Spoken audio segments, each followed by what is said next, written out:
Hello, welcome back. You are watching Insight. I'm your host, Ian Makungu. Insight is Raw News' premier show. We are here today to discuss all the big stories you need to know going into this week. We're talking about schools. Are they reopening? Is it safe? Boris Johnson, did he mislead the House? Keir Starmer, how's he been doing in this sort of month, just over a month he's been in charge of Labour Party? And of course, it's back, Brexit. How are negotiations going? But before we get into all that stuff, I want to introduce my brilliant panel, starting with a fellow Raw News show host, Noah. Hello, Noah. How are you? I'm doing well, thank you. How are you, Enoch? Oh, I'm excellent. Noah, so you also host a show here on Raw News. What was that show? What's that show called? Well, I hosted it earlier today at the unbelievable time of 10 a.m. So if you're just waking up at that time, tune in. It's called Front Page. It's weekly sort of reflections of all my thoughts about the world. But we also look at the newspaper front pages, hence the title, Front Page. And it also has a bit of culture too. So book of the week, podcast of the week, and tweet of the week. So it's a very busy show, but hopefully enjoyable as well. Yeah. So I guess what was the podcast of the week today? Because you're obviously Raw News radio station. We love a podcast. Exactly. Well, yes, I sort of cheated, really. I normally do a podcast of another organisation, but this week it was our Eurovision Raw's own Eurovision Lockdown podcast. And it was the first semi-final that we did, so about 17 songs. We listened to them all. Some were fantastic, some were rather dire, some were even just mediocre, can you believe? And we offered all our reflections and thoughts. Lots of arguments took place, but if you have 2.5 hours spare, it's really worth a listen. Yeah. I mean, if there's one thing I can believe, it's a Eurovision song is mediocre, because I'm not a great fan of Eurovision. That's my one. That's my one heretical opinion. You're I have wrong. today. You're so wrong about that. No, I get one. I'm allowed one opinion on this show, and that's it. I'm using it on that one statement. I'm not a big fan of Eurovision. Blasphemous statement. I can't believe it. Especially since I'm working at a radio station. Honestly, just saying that is probably putting my neck on the line, but it's fine. So we'll go from a Raw News host to someone who's on the show so often he might as well be a Raw News host. Oscar, welcome to the stream. Thank you for having me. How are you, Oscar? How are things going? Yeah, very good. I was thinking maybe I should be the European correspondent at this point because I'm the only one. I think maybe in another country. I have no idea. I have to see if the other panelists are in another country.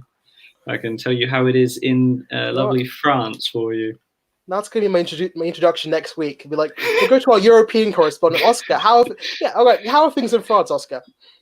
Good. Things are getting a bit better. People are allowed to move a bit more, but there's still a lot of enforcements happening. So people aren't allowed to do other things. Like schools are slowly starting to open. Forms are no longer needed, and police are still as severe as before. Yeah. All right. Well, thanks for the update. We'll come back to you later for more French news. Now crossing the line to the other side. We have the Ball music editor, Cerys. Hello. Hi. Welcome to this. Is your first time on sort of online Insight, isn't it? This is your first time on the show. I've never gone on any of the like live streams, so it's all very new. Yeah, I mean, but you're not unfamiliar to radio. You did sort of dabble in a bit before back in term 2. I think I went on Lucy's show twice. Oh, and I went on the music one like once or twice. So not really, but a little bit. Obviously, radio's not your forte. You are a writer, an editor, in fact. How's Ball Music? What's Ball Music doing right now? It's interesting that people might want to know about. What we're doing right now? What's the next article? What's the next article? I've noticed, I can't give that away. I can't give that away. You have to see. Latest, I said. Latest. Oh, sorry. Yeah. I don't want to know any trade secrets. Don't worry. Okay. The latest one is it's like an opinion piece on Billie Eilish and how the tabloids have looked at how the tabloids focus on the female body image. So a very interesting one. And as it's Mental Health Awareness Week, quite in with the theme. But keeping very busy, which is good. Yeah. Well, I'm glad to hear it. Now, to counter, obviously, the Ball's presence, I needed someone from my own side here. So, Neeraj, of Raw's very own IT manager. Hello, how are you? I'm all right, thanks. How you doing, Enoch? Oh, I'm good. What have you been up to recently? Obviously, not much IT managing is going on right now. But what have you been doing? It's kind of been Jack who's mostly been dealing with the IT. I'm going to have to step in a bit more. Certainly once my exams are finished. But it's just kind of been revision, sort of going outside for a bit of walk as well. Kind of Yeah. So obviously you're a second year, right? You're doing the alternative That's right, assessments. yeah. How are they? I mean, at first I was quite nervous, but I think once you do a few, it's not too bad. It's just sort of, you're still doing it on paper, still writing it, and then it's just about making sure you leave enough time for the upload, the 45 minutes. Just making sure you leave enough time. So it's not too bad. Not too bad. Oh, good. I'm glad to hear it. Now, this last guest asked to be introduced as a Warwick veteran. I'll leave it up to you whether or not he's earned that title. Nathan, welcome to the stream. Thank you, Enoch. Good to be here. Yeah, Nathan, how have you been? I've asked everyone else. How are you? Yeah, all good, thanks. Doing well. How about you? Oh, just reading the news, hoping that doesn't give me an aneurysm every day. So we'll start. I think we'll get on our first story now because I don't want to keep you guys all here too long. Schools reopening. In his speech a couple of Sundays ago now. Was it? No, it was last Sunday. It's not been quite a week yet. In his speech last Sunday, Boris Johnson promised that schools, which everything holding out as it is now, schools should reopen on the 1st of June. And he's now faced heavy backlash from that from teachers, unions, and head teachers across the country who say they've not been given the advice or the funding to implement this properly. Before we get into very details of this one issue, I want to ask the panel more generally, what was your response to Boris Johnson's speech last Sunday? Nathan, I'll come to you first. Sure. I mean, obviously, it was very unclear. The new slogan was equally unclear. And on questions like school reopening, on things about, can people socially distance on public transport? Obviously not. But equally, what are the ways that people can get to work without public transport? It was a lesson in unclarity from Boris Johnson. And I think it was disappointing, again, that we have this real lack of leadership during a time when leadership is most necessary. Yeah. Cerys, would you agree with Nathan's statement? Yeah, definitely. It feels so much longer than a week ago. The one point I found definitely the most confusing was meeting people outside of your household, because wherever you look, the government advice it's not clear on whether that's one person in general or if it's multiple people one-on-one, which I think has probably amounted to a lot of problems of people wondering if they can see lots of friends or just one person. So yeah, pretty much the same. It's just confusing. Yeah. Oscar, I know you commented on this before last week, but I want to hear, do you agree with what's been said before? I completely agree with the panel. For me, I was laughing halfway through because, it had no sense, absolutely no sense to it. And I think for me, the more important thing was the travel aspect, because he wanted to introduce a 14-day quarantine for anyone who was coming into the UK. And then a few days later, he said everyone except from France. And now he's backtracked on that, and now everyone has to have that 14-day quarantine. But airlines are completely questioning it, because anyone coming into the UK will then be having this quarantine, but no one knows where they would stay, or because there haven't been anything. So it's just confusing, and there's no logic to it. Yeah. Well, obviously I can't have an opinion on that, but moving on from those exact details, let's talk about schools reopening. So Boris Johnson promised that from the 1st of June, if things go well, he hopes reopen schools for year 1 and year 6 in primary schools, and hopefully introduce other years back in later. They'll be divided hopefully to smaller classes, and regulation we put out for whether or not when you could use the toilet and also go on breaks. Do we think this is a sensible plan, getting children back in schools by June the 1st? Just on whole of it, do we think it's sensible? Do we think it's right? Neeraj, I'll come to you. I think it's a little bit too fast. There hasn't been enough planning on how we can ensure the social distancing, and I think it's somewhat unnecessary as well. It's a kind of time of year when there's not much being taught. Of course, there is going to be a loss of learning, but I think there's not enough planning as to what should happen, how is social distance, and how we should protect the school staff as well. Noah, would you agree? I mean, I do support schools going back in the way that Boris Johnson suggested, in terms of a gradual start for reception, year 1 in primary school, and then year 10 and year 12 in secondary school. I think it would always have to be a gradual approach, because you'll have some teachers that are, say, over 50 or do have underlying health issues and don't feel comfortable going back in to the workplace straight away. So that inevitably means you need a certain sort of ratio of teachers for every, say, 20 or 30 students, and the number of students that can be within a school is reduced. But I do think we have to remember that in an ideal world, teachers would love to be back in the classroom teaching their children, but the reason they haven't been able to be is because of the risk posed by the coronavirus pandemic. But I think by going back gradually from June, that would allow teachers and schools to see what did and didn't work in terms of social distancing and encouraging learning, as well as keeping teachers and children as safe as they can be within a school.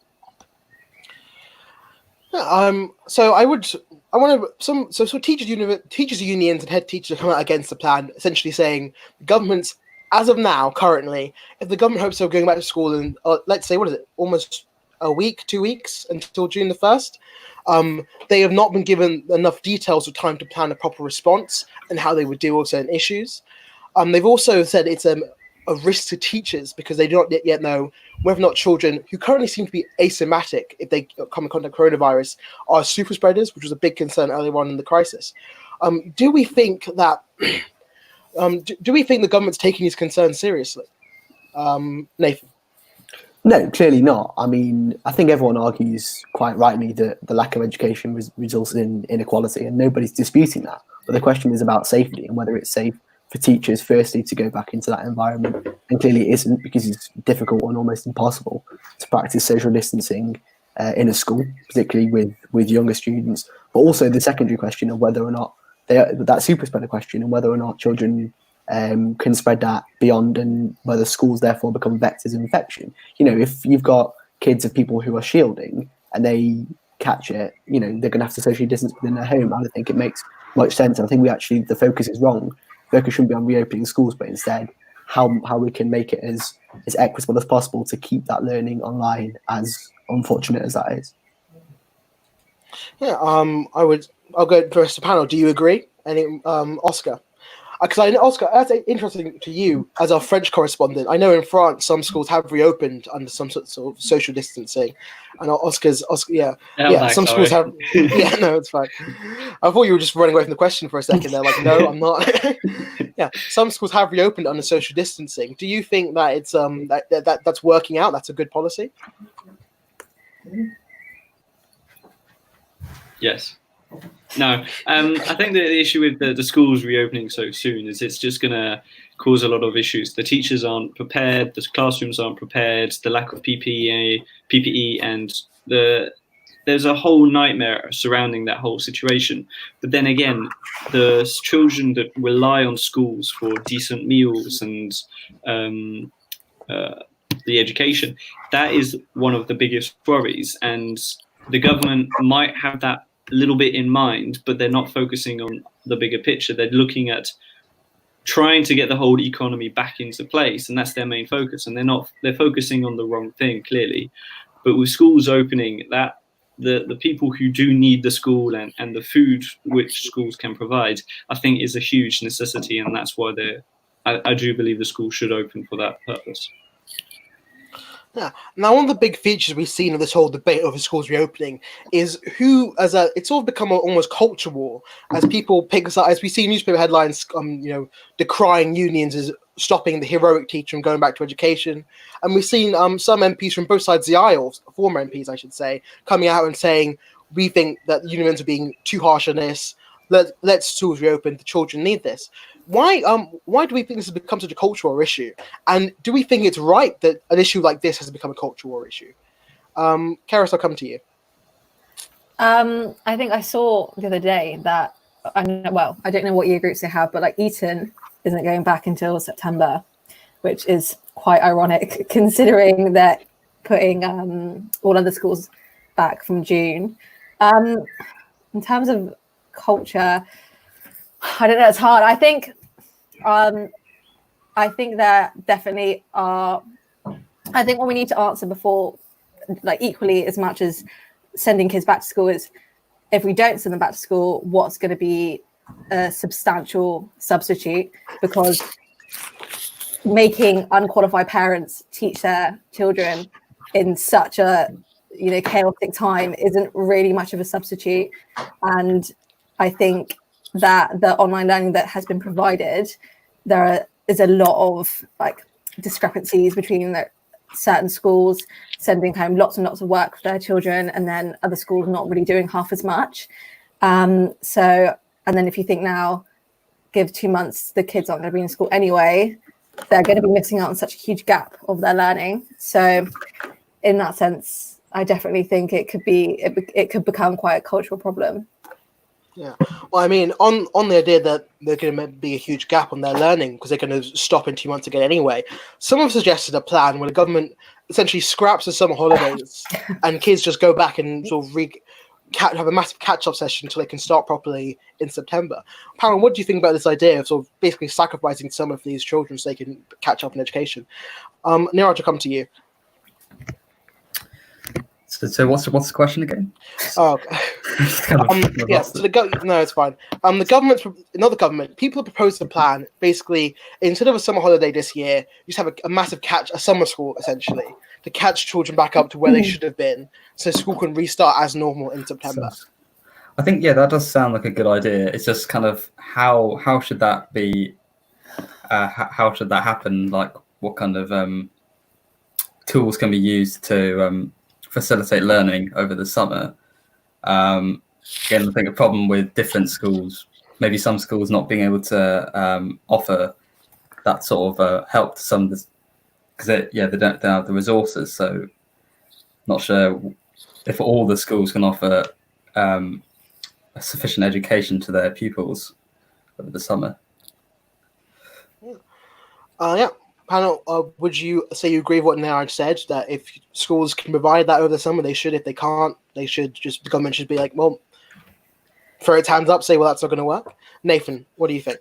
No, I do think that the summer holidays should be cancelled to this extent. I mean, I think they're already a source of massive inequality, particularly for poorer students, and that don't have access to necessarily to food or to the resources. And obviously, there is a question about whether or not social distancing, physical distancing generally is in place over the summer. And if it isn't, which is unlikely, then obviously schools should remain as normal. But I do think in any case that summer holidays should be cancelled anyway, so that we can have this catch up. But also I think the point is that, this argument about we need to make sure that students from lower income backgrounds get food is essential. But actually that's an argument for a national food service, so that the government is providing that to everyone, rather than necessarily opening schools and spreading the disease and virus to people, to teachers and to other homes. Yeah. Would you? Yeah. Again, panel asked. Do you agree with what Nathan said? Oh, sorry. Yeah, no, I wasn't. I was just. Yeah. I think. Please leap in. The only problem with that is if we do keep schools open over the summer, how are you going to organise that with teachers and students who have been in the whole time? So my mum, for example, is a Senko, so she works with children who have like special educational needs, and she's been working this whole time and then going to school this whole time. So basically, if schools were open in the summer, she wouldn't get any holidays. So, and it'd be the same with students from, the same with children of key workers who have also been having to go to school this whole time. They're not going to get any holiday. So I don't really know how they would sort it out from that aspect. Yeah. Well, that is a big risk. Losing summer holidays does in fact mean losing the summer holidays, and that's the massive trade-off you have to make. Noah, do you agree? Yeah, just a few points to make. I think the point is really important that schools didn't actually ever fully close. As we said, they were open to children who both of their parents were key workers. I think it's also important to remember the time that we had between the start of June and the end of July, although that's seen as sort of a lazier time of the academic year. That is sort of 7 weeks of learning time that could be caught back up on for if schools gradually went back for children in year 10s and year 12s, as we say, the primary school groups.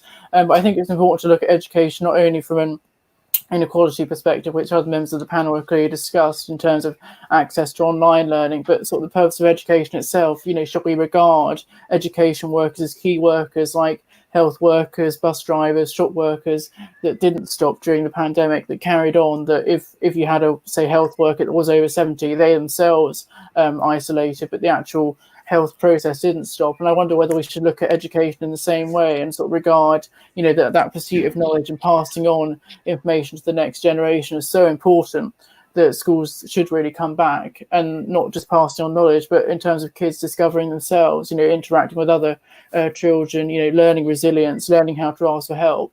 I think we really should sort of have a far greater regard both for schools as sort of beacons of education, but also places where children can really find themselves.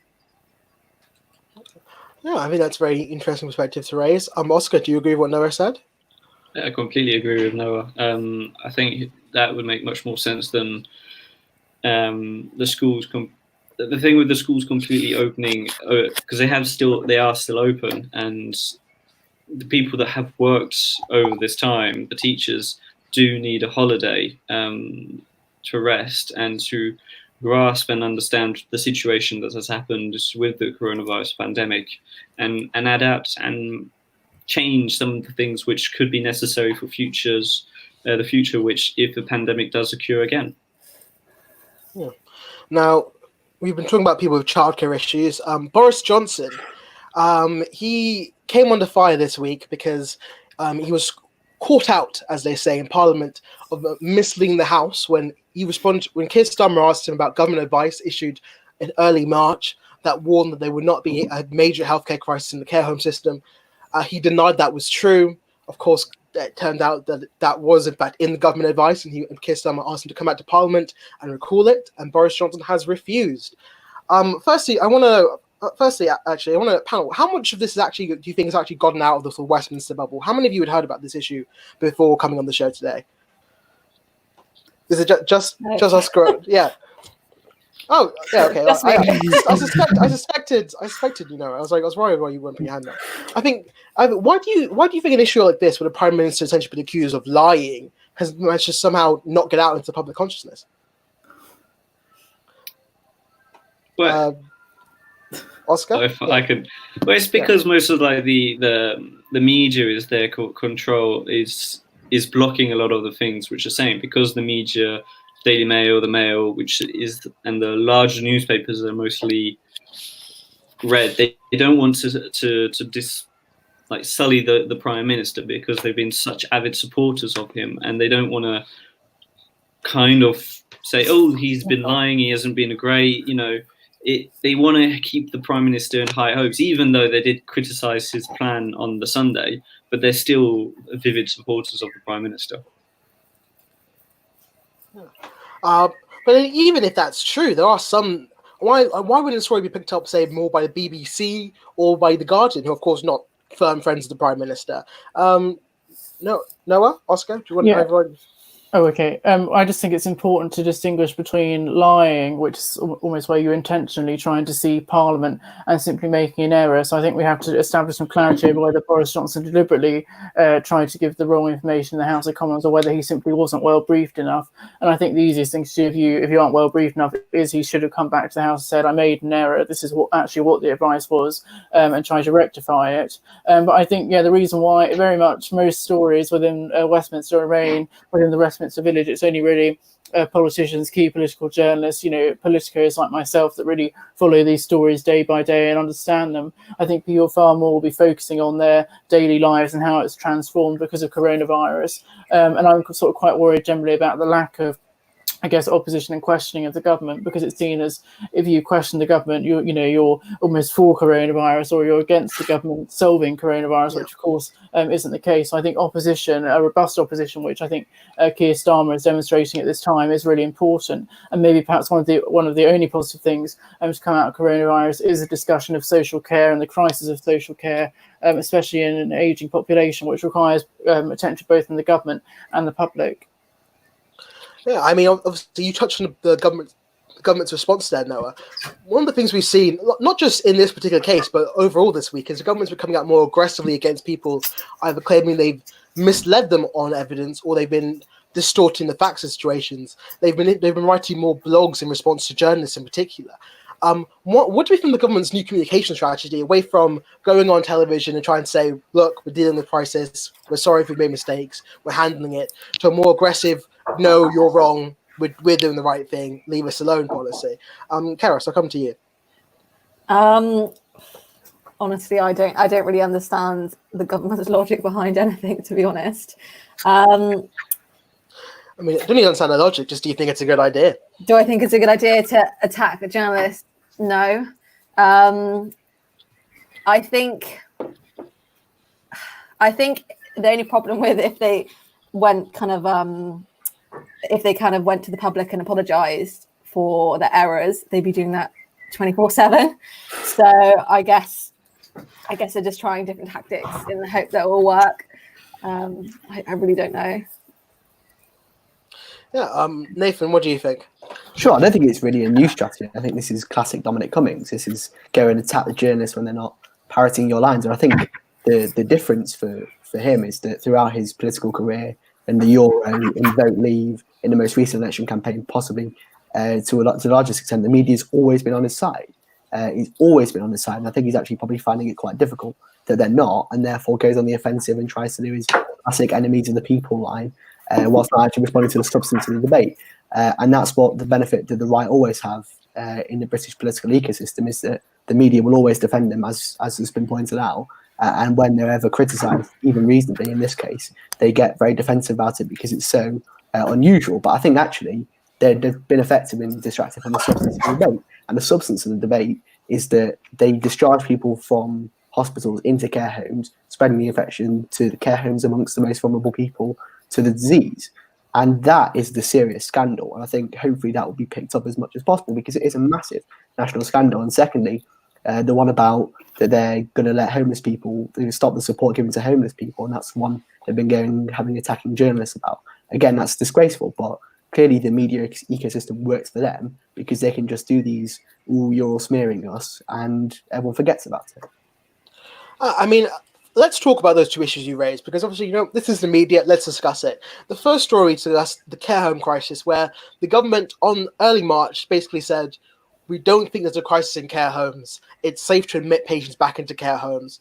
And so we suddenly saw a flood of coronavirus cases in care homes as people who were sick returned to their care homes, infected other people, infected carers, and became hotspots for the virus.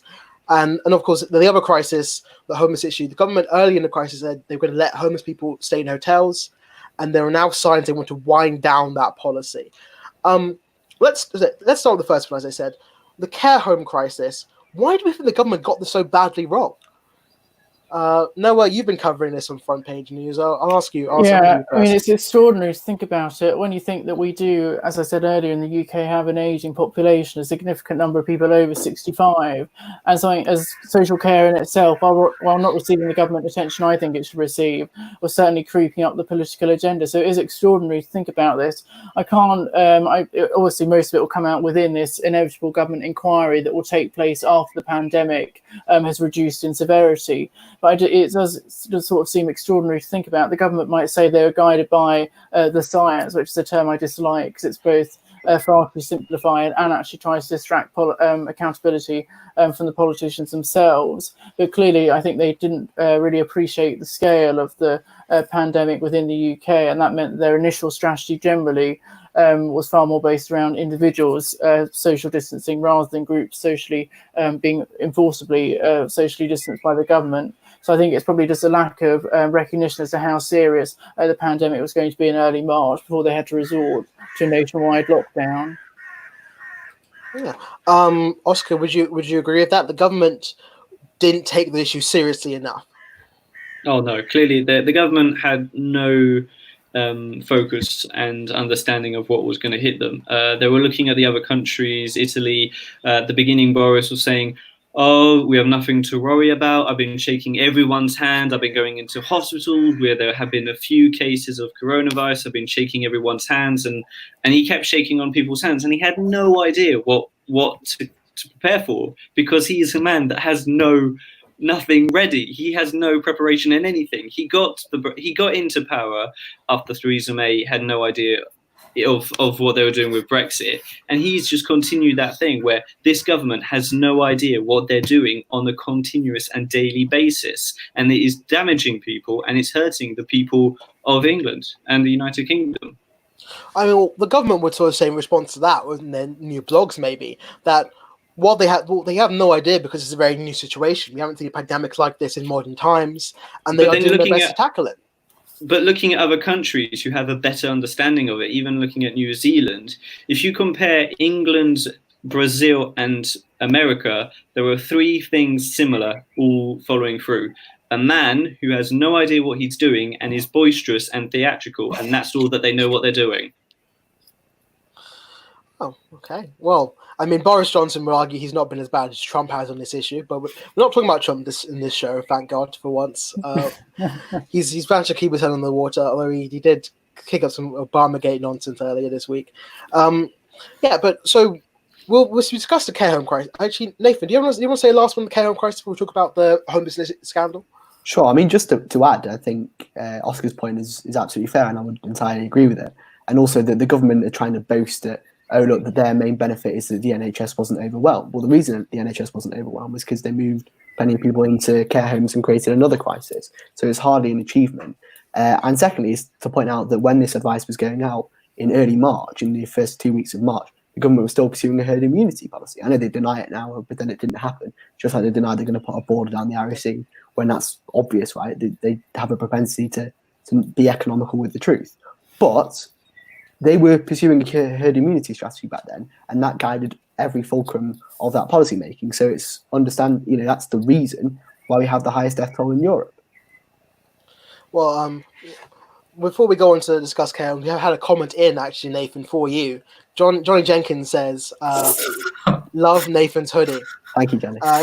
Thank you, Johnny. If anyone has any comments or wants to share any thoughts about what we've said so far in the program or anything we're going to say from this point on, please just comment in. You'll put your comment on the screen. We'll respond to it. Or if you just want to say nice things about us, that's also welcome. It's always welcome. Yeah. So now let's discuss the homelessness scandal.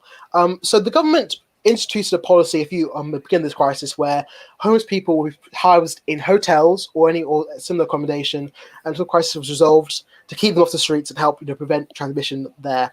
Panel, obviously, what do you think about this as a policy? Do we think this was the right thing to do? I don't think there's much to say. There's definitely at least one of the more positive aspects of the government's response to the coronavirus. It's just unfortunate that they are doing a U-turn on this, because the thing is, it's most important. The government has its duty is to protect its people, and that includes the homeless. It's important, especially the homeless do live in squalid conditions, and so it's important that especially they could spread the coronavirus very easily. So by protecting them and allowing them like spaces like hotels to almost like self-isolate, that means that they're less likely to spread it, and that benefits the population as a whole. Yeah, obviously I didn't expect much sort of difference in the panel on that issue. So let's just cut straight to the next problem. Why is the government cutting that program now? What sense does that make when, by their own admission, we're still very deep inside the crisis? Cerys, I'll come to you. I mean, I think it's quite shocking for the government to care at all about homeless people. So evidently they have a time limit on how long they can be generous to them for. Yeah. Just to clarify, by shocking you don't mean awful, you mean obviously surprising to see the government care about homeless. That's what awful. Yes. Yeah.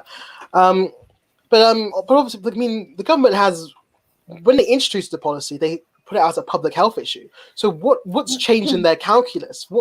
What's changed in their calculus that makes it viable now? Noah? It's probably to do with their priorities after the pandemic. As has been talked about before on previous shows, the economic damage as a result of the pandemic, both in the UK and across the world, is going to be disastrous. I think the UK will be heading into a recession, if not a complete depression. And so that means that the government will inevitably inevitably try and prioritise who they offer assistance to as the severity of the pandemic decreases. And the homeless, unfortunately, are going to be very far down the rung of who receives assistance. I remember in 2010, the Labour government had all but ended rough sleeping, and we saw that rough sleeping really increased over the last 10 years. So it's been extraordinary that it's taken a pandemic for the government to be able to house all those that are rough sleeping. And I think the lack of sort of a voice for the homeless does link to their presence or lack of it within the media. Apart from magazines like The Big Issue, which now had to be sold in store instead of by vendors, there isn't that much of a voice for homeless people themselves. And so I think that partially will influence who the government decide to help and their decision to offer far less support to the homeless now it's seen as less of a public health crisis. Now, of course, we should be clear here. The government denies all claims that are going to ending this scheme. They deny it quite heavily in response to journalists on Twitter a few days ago by publishing a series of blogs basically calling it a lie. But so why do we think this story picked up that much traction? And secondly, why is the government so vehemently trying to deny the fact, something that, from what we can see from the facts of the matter, even in their own blogs, does appear to be relatively true? Actually, that was a nonsense question. Let me start again. Let me rephrase that because that was very badly worded on my end. This is what happens when you don't make any notes. Yeah. Honestly, I was very ill this morning, so I was like, I was honestly about to cancel the show, but I thought I might as well power through a bit. I was normally would have made my notes then, but I just completely slipped my mind while I was passed out. So the government, obviously, from what we've seen from the reports, the government does seem to be either considering something like this, if not putting into place.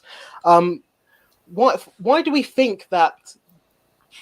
I can't know. I can't think of a good question for this. Aside from the government's not. It's very hard to ask questions on a thing that's like, why is the government denying it? Because it's bad. This is We'll just move on from this because I can't ask a question on it. It's just it's a very complicated issue.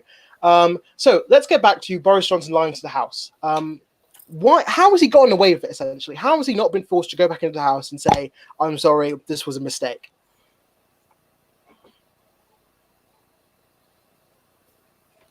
Well, I think it's partially been affected by the House.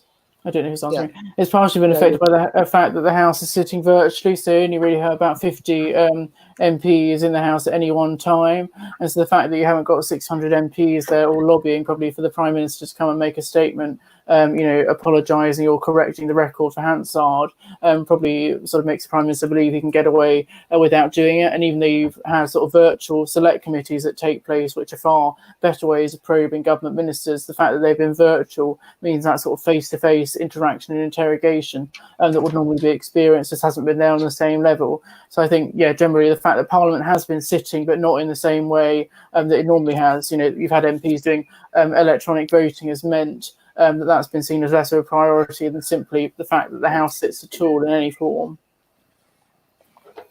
Yeah, and of course, we could see the end of the House sitting virtually as the government makes plans to put people back behind Boris Johnson after they saw him not doing so well at Prime Minister's questions.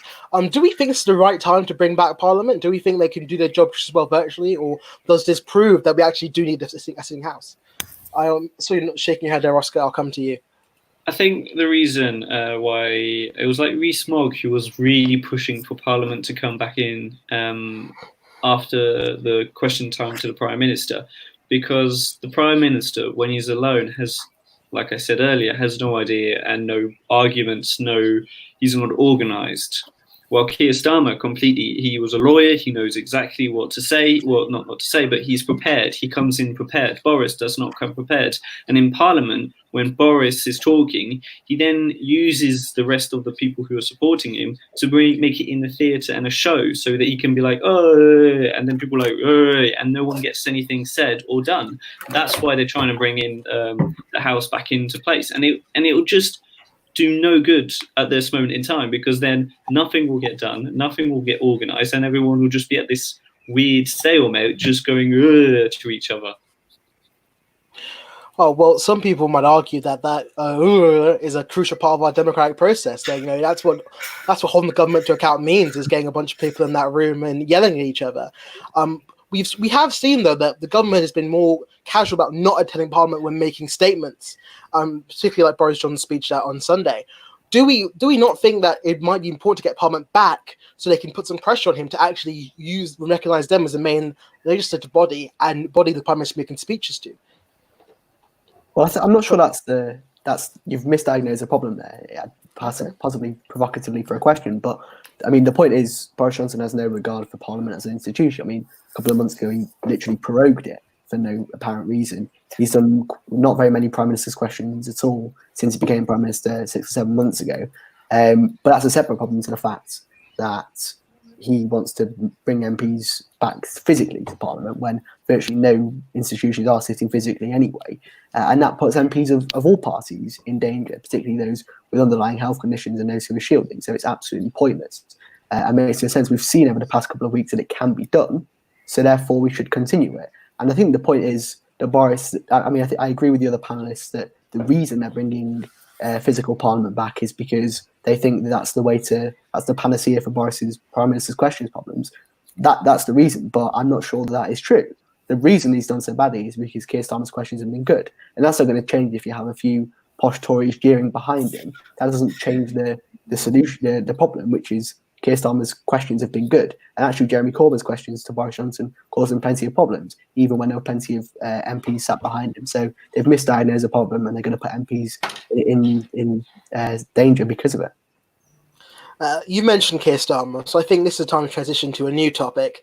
Keir Starmer has been Labour leader for just over a month now, and in that time he's picked up lots of adjectives and nicknames. The key one being forensic. Plenty of people describe him as forensic, especially when he's doing Prime Minister's questions. How do you think he's doing as Labour leader? I'll start by asking, when he was first elected, what was your opinion about Keir Starmer taking over the Labour Party? Nathan, I'll come to you. Even though I was just with you, but I'll come to you again. So I gave him my second preference after Rebecca Long-Bailey. I thought he did a good job as Shadow Brexit Secretary, but I personally wanted to continue with Rebecca and the Green New Deal strategy, but I'm pleased she's been in Shadow Education. But look, Keir Starmer's undeniably done a very good job, particularly over coronavirus, holding the government to account, but in a constructive way. I think members have been critical over the way that he's framed it as constructive, but it hasn't actually. And it hasn't been, we haven't lost that probing and forensic character as a result of that. I think it's been good.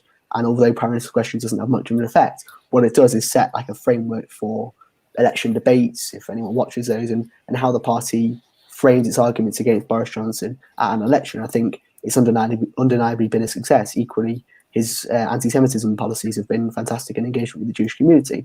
Where I'd say I'm not as happy as a policy on Kashmir, where I think we've gone backwards. But overall, it's been a good start for Keir. Yeah, would we agree? It's been a good start for Keir Starmer. Neeraj, I'll ask you. Do you think Keir Starmer's been a good start?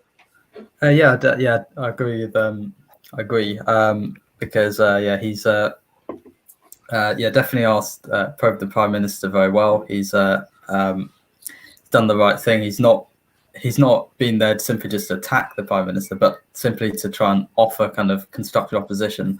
Unfortunately, that has been he's been kind of the victim of the media in that sense, and some media outlets saying that he's helping the Tories. But I think it's the right thing to constructively oppose the government and not just voice criticism just because you're the opposition. Yeah. Now, so Keir Starmer, I think, from his election, he had a big issue when he was first elected that he was relatively unknown by the wider public, except from obviously Labour's Brexit policy, and also an incident that happened last year where a video was edited of him to take out of context words he said during an interview as part of the Tory party campaign. We've now seen a similar incident happen again this week when someone went back to a past interview he did when he was it QC the right term? I'm not thinking. I don't think I'm thinking it correctly. When he was in charge of sort of rape gang cases, and they edited that interview to sort of mislead what Keir Starmer was saying, make it look like he failed deliberately prosecuting those cases. Why? I mean, first, obviously this was reshared by several Tory MPs. What do we think is about Keir Starmer that's encouraged a sort of wave of backlash, editing videos about him, particularly in videos that, let's start. Why do we think what's inspired this backlash, editing videos about him? That we don't really see other politicians as widely, I think. I'm not sure that's fair. To just quickly, Yeah, sure. I'm not sure that's Please, true in honestly. the premise, and that plenty of politicians are attacked to a different level. I mean, Diane Abbott, many Everything I other. say is just to provoke a response. So yeah, please. Many Labour frontbenchers have got equal criticism. That's not to say he hasn't.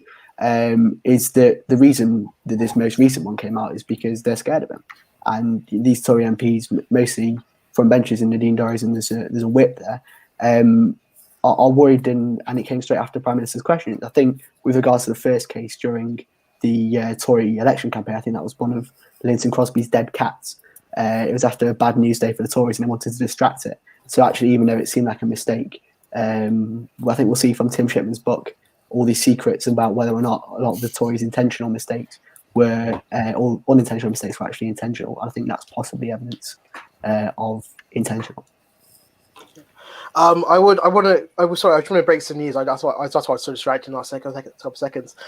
We now can announce that Matt Hancock has said everyone over 5 in the UK who is showing symptoms can now be tested for coronavirus, which is a big change in the government's previous sort of statements, saying only people who are either near key workers or key workers themselves can get tested. I think that's a pretty big change in government policy. So first reaction from the panel, what do you think? Noah, you've been covering this. Yeah, I mean, that can only be pleasing. It was a big part of the government saying to try and increase their daily testing, because that was a way of working out, tracking who had coronavirus and who didn't, and therefore separating them from other people. So I think it can only be pleasing if more tests are available to more people, and they're both accurate, whether they show whether someone's either has coronavirus or has had coronavirus. We'll still need to judge it, but I think that can only be good news. Briefly on Keir Starmer, I think it's really tricky to judge his first month as opposition leader because he's come in at such a unique time. It was Tony Blair who said the only advantage of being in opposition was that you have time to think, but Keir Starmer hasn't had that. His whole month has been framed by coronavirus. Even when he did his victory video after winning, that was filmed beforehand. He wasn't able to even have an official conference where they announced the new leader. But I think he has been effective at both probing the government but also trying to be a constructive opposition, as other panelists have said. So I think so far so good, but the election is 4 years away, so he's got plenty of time to either succeed or really fail. Yeah, I mean, do you guys agree? Oscar, I can see you shaking. Yeah, completely. I think exactly as Noah said, that he's got a lot of time to prepare himself to make sure that the public really know who he is, what he can really bring into the government, and hopefully he can then become the Prime Minister 4 years' time. But I mean, many people, when Keir Starmer first was elected, they sort of said he has no chance. But we've sort of seen within the last month maybe a major turnaround for both himself as in the public eye, but also his approval ratings. He now has a higher net approval rating than Boris Johnson does. What do you think Keir Starmer's key moves have been that have helped him secure that place as being more trusted than Boris Johnson? Neeraj? I think it's kind of what he said in Parliament, the way he's called out Boris in a sensible manner. He's been forensic, and then I think people also feel they can trust Keir Starmer as well. I think they feel it's sort of like a sort of comforting figure in these times, I think, rather than Boris. I think perhaps it's also Boris's mixed messaging, especially with the "Stay Alert" slogan as well. Yeah, you've sort of touched on something there. That's been an issue throughout the entire, both during the Labour leadership campaign and now, the idea of what makes someone appear comforting or prime ministerial. Some said during the Labour leadership campaign that was a sort of a sexist idea, because obviously what most people mean that is that they are a sort of a white man who looks like they like all the other white men who led the country. Would you agree with that idea that the word prime ministerial and all those ideas that come along with it are maybe not the best? Cerys? I wouldn't say. I guess, yeah. It depends what connotations come from prime ministerial. But I think in relation to Keir Starmer, he definitely fits that bill. But I don't think that should be kind of like a stick to beat him with, though, just because he fits the kind of typical prime minister for the UK. I don't think that's necessarily a bad thing, I think, and that's just more in image, I would say, than actual policy. I think. What would you say makes someone prime ministerial then?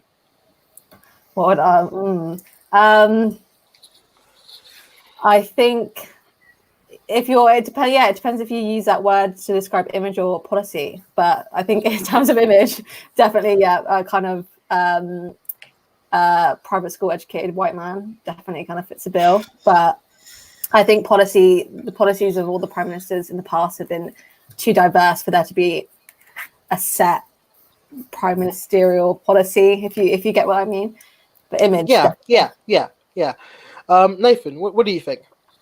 Yeah, no, I mean, I agree with Cerys in that it's kind of a loaded term to usually describe white privileged men. And yeah, in terms of policy, I guess it's, from my perspective, it's what they haven't done, which is, radically, apart from possibly Clement Attlee, like shift power and wealth across the country, and particularly to the north of England. Haven't been able to change the way we affect immigration across the world and have an open, multicultural country. So I guess in terms of policy, they've been quite similar, conservative, liberal politicians. Yeah. Oscar, what do you think? What comes to mind when you think of the term prime ministerial, and does Keir Starmer have it? Yeah, I'd say he definitely has it more than the last two prime ministers. I'd say. I think although Theresa May it was a lot better than Boris Johnson, because it was the whole Brexit government that had kind of no plan when they came into the government, was really showing and telling of what the government was going to be like in a way. And as I don't think up until now we've had a proper person who could possibly take on the Boris Johnson. I think with Keir Starmer, he actually has some opportunity. I was actually he wasn't my first choice to become leader of the opposition, but I am glad that he is now. Yeah, we're sort of running out of time, so I'm going to cut the Keir Starmer discussion short and talk about Brexit as briefly as possible, because that's all I really want to do. So Brexit negotiations are back in the news this week. As the UK government we are facing a deadline on meeting and extending the transition period, which of course would run at the end of this year. Negotiations are at sort of a dead point. The UK government's basically saying right now we don't have the space to figure this out properly. So now the pressure is on to decide whether or not to extend the transition period. What do you think, panel? Should we extend it? Yes. Yeah. Want to expand on that? Just or very unprepared. I think that's just going to be the slogan for the current government. Unprepared. I think I'm just going to start making T-shirts and just going to sell them out. It's going to be otherwise. It's just going to be a catchphrase. If historians will say the catchphrase of the 21st century at this point is unprepared. They haven't organised a proper way out. They haven't organised a proper deal. Everything is still up and about. Belgium, France, and the rest of Europe are completely tired with the UK, especially at the moment in time with the coronavirus, because they wanted to introduce this whole quarantine thing. They're not organised. They're not prepared. They have no idea what they're doing. They need this extra time to sort everything out, organise what they need to be done, organise the proper thing. Because at the moment, going through things, there is no organisation. Yeah, Nathan, do you agree? I can see you. No, I definitely do agree. I definitely do agree. In terms of the substance of Brexit, I think ultimately the question depends on the difference between a transition period and an implementation phase. And Theresa May deliberately confused the two as to not spook her backbenchers into allowing what was then a 2-year transition period. Eventually became only 11 months because of the way that Brexit was delayed. But ultimately, the point is, we don't need a longer transition period. I mean, a few of you might know my loyalties. I was a People's Voter. I'm a pro-European, but I don't think we need a longer transition period, because ultimately, either the government wants a Canadian-style agreement which has limited access, or an Australian-style deal which has no access. Right? That the substantial difference is so limited that we don't actually need more time to discuss that. What we need more time to do is implement it, and implement all of the immigration officials at Dover, actually at Holyhead as well, because of the Irish border, how a company is going to affect by tariffs in addition to the problems with the coronavirus. So actually, we need a wider implementation phase that could last for 2-3 years. in terms of the transition period, I think that's a slightly different question. And actually, probably no, we don't need a longer transition period. Interesting. Noah, would you agree with that? Yeah, I think there needs to be a longer transition period because of how coronavirus has changed everything, as we've previously discussed. The basis for discussions when we left at the end of January was that, you know, the governments of the UK and the EU would have 11 months to converse and negotiate, and that clearly hasn't been possible because of the pandemic. So I don't see why what would be so wrong about extending the transition period to say June of next year, because we have left, you know, the EU. We can't just revoke Article 50. We'd have to apply to rejoin. So we're definitely going to leave. And, you know, Brexiteers were happy for our data departure to be extended from March to October to January last year, and we did end up leaving. So I don't know why they're so fearful of another 6 months potentially stopping Brexit, because it isn't going to. You know, by having a deadline of December, you might reach a decision, but that doesn't necessarily mean it's going to be a good decision that's beneficial. So I see nothing wrong with a brief extension. So we're seeing a lot of mixed opinions on the panel. That's always nice when people actually disagree. But it's obviously, the issues aren't just in the transition period. Negotiations in the EU have, by the UK government's own words, essentially failed. And they have asked the EU to sort of reconsider and demonstrate more flexibility in what they want. Why do we think it's so hard for, especially now we've got, well, the UK government basically said that once we complete all the transition deal stuff, it's all going to be plain sailing. Why are we now seeing so much difficulty? Because Nathan, the government that came Oscar, into well, I don't know if you saw, I completely forgot his name. I'm just going to say the guy who goes drinking a lot with the beer pub. Nigel Farage. Nigel Farage. Sorry, I completely forgot his name. Brief delight in this time. Nigel Farage. At the beginning, he was in Parliament, the European Parliament at one moment, and they started waving flags, singing, and saying "Hip hip hooray, we've left," completely disregarding the European Council and really just kind of just putting a middle finger up to them. It's not helping anyone when people in the government are doing that, like pushing people away who are trying to understand why this is happening, and then possibly give them a deal, and they're just like, nope, we don't like that. And then the government, the UK, or the French government, or the European government, are then like, well, this is the best offer we're giving. We're not doing anything better.